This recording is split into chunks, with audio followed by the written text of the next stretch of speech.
हर उत्सव और समारोह में साथ निभाए। पूजा प्लास्टिक चेयर, बजट में फिट, आकर्षक डिजाइन और बेहतरीन range. Pooja plastic chair and furniture.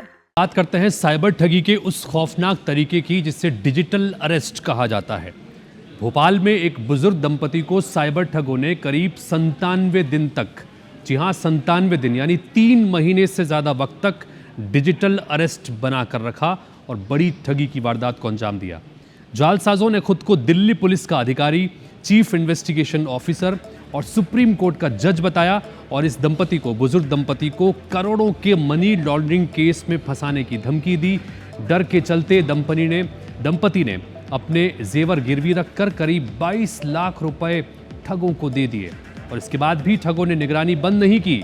19 मई से शुरू हुआ ये सिलसिला 23 अगस्त तक वीडियो कॉल के जरिए लगातार चलता रहा। 3 महीने तक लगातार आप अंदाजा लगाइए कि बुजुर्ग दंपति को बिल्कुल डिजिटल अरेस्ट करके उनके घर में ही कैद करके रखा गया और इस दौरान 22 लाख रुपए की ठगी की वारदात को भी अंजाम दिया गया। दंपति को घर से बाहर निकलने और किसी से बात करने तक से रोका गया। ठगों ने इसके लिए 7 अलग अलग व्हाट्सएप नंबरों का इस्तेमाल भी किया। हालांकि इन सब के बीच जो बुजुर्ग दंपति था, उनकी बेटी की सूझबूझ के चलते आखिर दोनों इस जाल से बाहर निकल सके। लेकिन सवाल यह है कि आखिर डिजिटल अरेस्ट के नाम पर ठगी का ये पूरा खेल चलता कैसे है।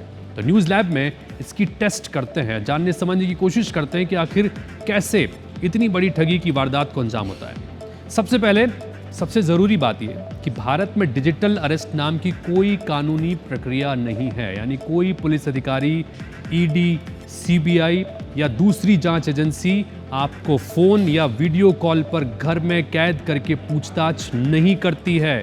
पुलिस को पूछताछ करनी होगी तो प्रॉपर तरीके से नोटिस भेजकर आपको पुलिस थाने बुलाया जाएगा, कोर्ट बुलाया जाएगा।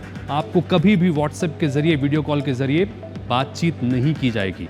साइबर ठग इसी बात को हथियार बनाते हैं, क्योंकि इस बात की जानकारी आम लोगों तक नहीं है।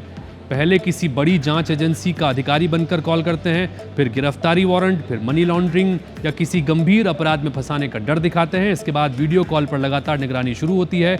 आपको किसी से बात करने, बाहर जाने या फ़ोन काटने तक से रोका जाता है। कई मामलों में फर्जी दस्तावेज दिखाकर, ऐप डाउनलोड करवाकर या बैंक खाते में पैसे ट्रांसफ़र करवाकर ठगी की वारदात को अंजाम दिया जाता है। तो इस जाल को तोड़ने का पहला नियम क्या है? पहला नियम यह है कि डरना नहीं है।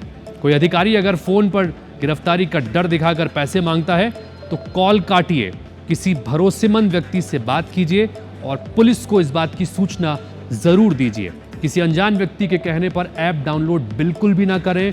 ओटीपी, बैंक डिटेल या पैसे शेयर बिल्कुल ना करें और अगर ठगी हो भी गई है तो तुरंत शिकायत करें। शिकायत करने में देरी ना करें। जितनी जल्दी आप शिकायत करेंगे, संभावना इस बात की ज़्यादा है कि आपकी जो रकम चली गई है वो वापस आपको मिल सकती है। तो न्यूज़ लैब का रिजल्ट साफ है कि भारत में डिजिटल अरेस्ट कोई कानूनी गिरफ्तारी नहीं, बल्कि डर, दबाव और फर्जी पहचान के जरिए की जाने वाली साइबर ठगी है।